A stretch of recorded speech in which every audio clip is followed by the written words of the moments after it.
Druga skupina, koja sa 16. rezultatom ovdje vodi Sara Zadar iz Bjelova na vodi i pobjedit će Sara Zadar s rezultatom 9.67.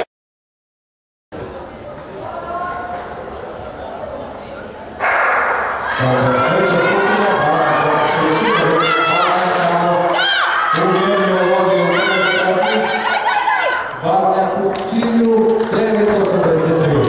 Barnjak još mlađa kadetkinja na 55.